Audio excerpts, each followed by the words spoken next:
Cerita-cerita dalam sandiwara waktu adalah karya fiksi.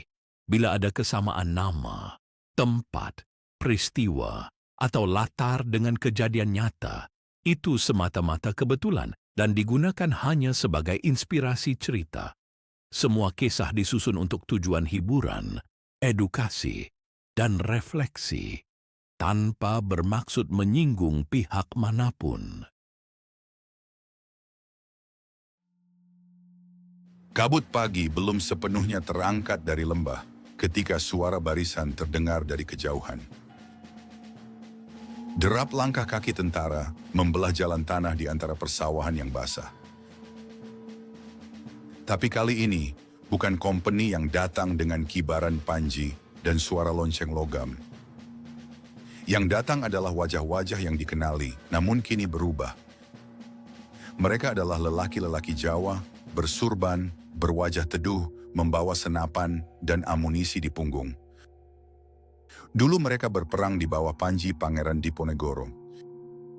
Dulu mereka disebut Barisan Alibasa, pasukan Sentot Alibasa. Tapi kini mereka mengenakan seragam biru KNIL. Kini mereka adalah bagian dari tentara Hindia Belanda. Di barisan itu berjalan dengan langkah sedikit pincang ada Letnan 1 Prawiro Sodiro. Ia bukan prajurit muda, usianya melewati 40,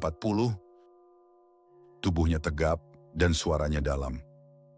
Dulu ia Tumenggung, salah satu pemimpin kecil dalam lingkaran kepercayaan Diponegoro. Kini ia memimpin kompi ketiga KNIL menuju Sumatera Barat. Tujuannya adalah Bonjol, tanah yang belum pernah ia jejak sebelumnya. Di sanalah menurut laporan Tuanku Imam Bonjol masih bertahan dengan sisa-sisa kekuatan kaum Padri. Perintah dari Batavia datang singkat, lumpuhkan dan kendalikan. Bagi Belanda, Bonjol adalah simpul yang harus diputus. Tapi bagi para bekas prajurit Jawa, ini bukan sekadar tugas. Ini adalah benturan antara hati dan perintah. Sejak Sentot menyerah pada 1829, sejarah berubah arah. Pasukannya dibujuk, diberi tempat, lalu dijinakkan. Barisan Alibasa dibubarkan, tapi orang-orangnya tidak pernah benar-benar bebas. Mereka diangkat menjadi tentara kolonial. Jabatan lama mereka disetarakan dengan kepangkatan Eropa.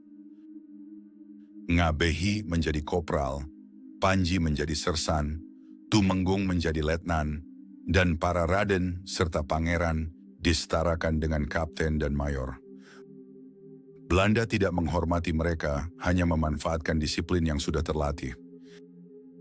Tahun 1832, mereka dikerahkan ke Purwakarta dan Karawang untuk memadamkan kerusuhan orang Tionghoa. Setelah sukses, datang perintah baru, Sumatera Barat. Perintah itu menyisakan sunyi di barak-barak. Banyak yang diam tapi tidak menyetujui. Mereka tahu melawan Padri bukan urusan ringan. Dan bukan urusan mereka pula. Tapi pilihan tidak banyak. Belanda tidak memberikan ruang bagi keraguan. Maka mereka bergerak, diam-diam, dengan beban yang tidak bisa dibagikan. KNIL membentuk Batalion Infanteri Pertama. Kompi ketiga dan keempat diisi orang Jawa dan Sunda yang dianggap tenang dan sabar. Letnan 1 Prawiro Sodiro ditempatkan di tengah barisan. Ia tidak berbicara banyak, tapi setiap malam ia menulis. Tentang langit Bonjol, tentang tanah yang asing, dan tentang perintah yang makin lama makin sulit dimaknai. Letnan 2 Sentiko, perwira muda dalam pasukan itu, sering terlihat gelisah. Ia anak seorang bekas Panji dan pernah melihat langsung Sentot bertempur. Ia mengidolakan sang panglima dan bergabung dalam KNIL karena ingin mengikuti jejaknya.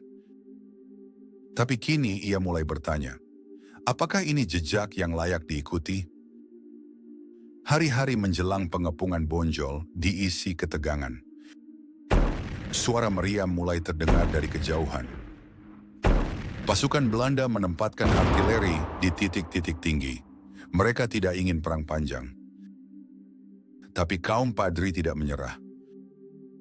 Mereka bertahan dengan bambu, tombak, dan keyakinan. Pada malam sebelum pengepungan, Prawiro Sudiro memeriksa peta dan mencatat rute masuk dari sisi timur. Ia tidak ingin anak buahnya mati sia-sia. Ia tahu bagaimana medan bisa membunuh sebelum peluru. Ia tahu bagaimana keputusan bisa menghancurkan lebih banyak dari senapan. Dan ia tahu besok adalah hari yang tak bisa dihindari. Pagi tanggal 11 Juni 1835, langit Bonjol digulung mendung yang menebal.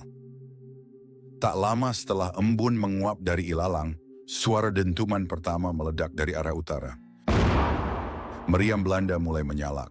Tanah berguncang, asap mengepul di antara lereng dan sawah. Begitulah perang dimulai, tanpa aba-aba, tanpa bicara, hanya api yang menjawab. Pasukan KNL mulai bergerak. Kompi ketiga dan keempat yang dipimpin Letnan 1 Prawiro Sudiro dan Letnan 2 Sentiko diperintahkan untuk menyusup lewat sisi timur benteng Bonjol. Medannya licin dan basah, ranting patah di bawah kaki mereka. Burung-burung berhamburan dari pohon, lalu diam.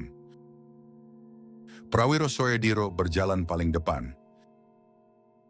Meskipun usianya lebih tua dari yang lain, ia tak pernah menyerahkan langkahnya pada orang lain. Satu persatu pasukannya mengikuti. Tidak ada teriakan, tidak ada lagu baris berbaris, hanya senyap dan degup jantung. Letnan 2 Sentiko di barisan sebelah kanan, diam-diam menggenggam sehelai kain tua yang pernah diberikan ayahnya. Sisa panji barisan alibasa. Ia menggenggamnya bukan karena percaya kemenangan, tapi agar tidak lupa siapa dirinya. Ia tahu, apapun yang terjadi hari ini, akan ada bagian dari dirinya yang tak pernah kembali. Pukul 5 pagi, benteng Bonjol mulai menampakkan diri dari balik kabut. Dindingnya rendah, tapi tebal. Di dalamnya, para padri telah siap. Mereka bukan pasukan terlatih, tapi mereka bertahan karena keyakinan. Dan keyakinan lebih sulit dikalahkan daripada pasukan terlatih. Saat pasukan KNL mendekat, rentetan senapan bambu terdengar. Diikuti lemparan batu dan tombak dari atas tembok. Barisan kompi terguncang. 2 prajurit Sunda terjatuh. Seorang lainnya menjerit tertusuk tombak di paha. Tapi tak satu pun mundur. Prawiro Sudiro tetap berjalan maju. Darah mulai membasahi tanah. Di belakangnya seorang sersan mengangkat bendera kecil KNIL. Tapi sebelum bisa ditancapkan, tembakan dari atas benteng menghantamnya. Ia tumbang dan bendera jatuh tak bernyawa di tanah. "Jangan berhenti," suara Prawiro Sudiro memecah kabut. "Jangan menoleh." Ia tahu langkah mundur lebih berbahaya dari maju. Tapi beberapa detik kemudian, peluru menembus bahu kirinya. Ia jatuh berlutut. 2 prajurit membantunya berdiri, tapi ia menggeleng. "Aku harus sampai duluan," katanya lirih. Ia berjalan lagi, tapi peluru kedua menyambarnya dari samping. Kali ini ia jatuh tak bangkit lagi. Darah membasahi tanah, mengalir ke celah akar, menyatu dengan lumpur Bonjol. Letnan 2 Sentiko melihat kejadian itu dari sisi kiri benteng. Hatinya gemetar, tapi ia tidak bisa berhenti. Ia memimpin 10 prajurit menyusup dari celah pagar bambu. Baru 4 langkah di dalam benteng, ledakan kecil menyambut mereka. Ranjau api. Tubuh Sentiko terseret ke samping. Ia masih sadar, tapi pandangannya mulai gelap. Dengan tangan gemetar, ia merobek panji yang ia bawa, menciuminya, lalu meletakkannya di dada. Beberapa saat kemudian, pasukan cadangan Belanda masuk dari arah barat. Meriam diputar, ditembakkan lagi. Ledakan-ledakan besar memaksa para padri mundur ke bagian dalam benteng. Pertempuran berubah menjadi pengepungan total. Darah mengalir di lorong-lorong sempit. Asap memenuhi langit. Saat matahari muncul sepenuhnya, benteng Bonjol dinyatakan jatuh. Tapi siapa yang menang? 23 tentara KNIL gugur. 100 lebih terluka. Tak terhitung dari pihak padri. Tubuh-tubuh dikumpulkan, sebagian dikubur massal. Di antara mereka, Prawiro Soediro dimakamkan tanpa tanda. Kayu kecil ditancapkan di atas tanahnya. Hanya angka, tak ada nama.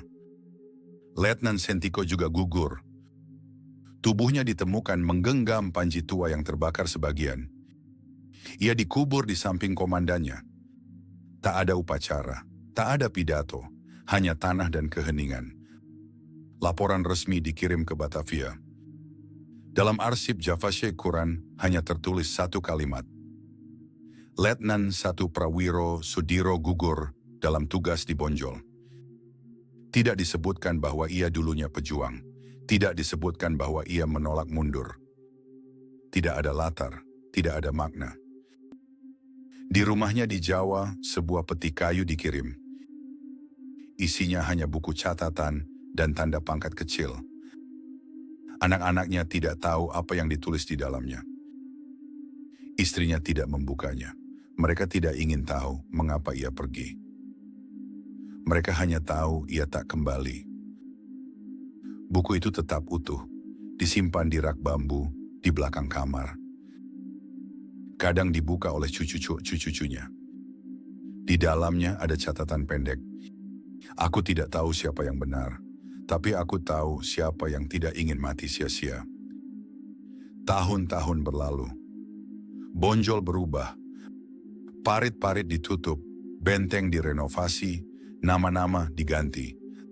Tapi di balik pohon-pohon tua dan batu yang terendam tanah, jejak itu masih ada. Jejak orang-orang yang berjalan terlalu jauh untuk perang yang bukan milik mereka. Dan kadang saat malam sangat sunyi, penjaga tua di benteng itu bersumpah mendengar suara langkah kaki. Pelan, teratur, seperti langkah seorang prajurit. Menuju tempat yang tak bisa dijangkau siapapun. Karena kisah mereka tidak pernah selesai, hanya berhenti di halaman yang tak dibaca.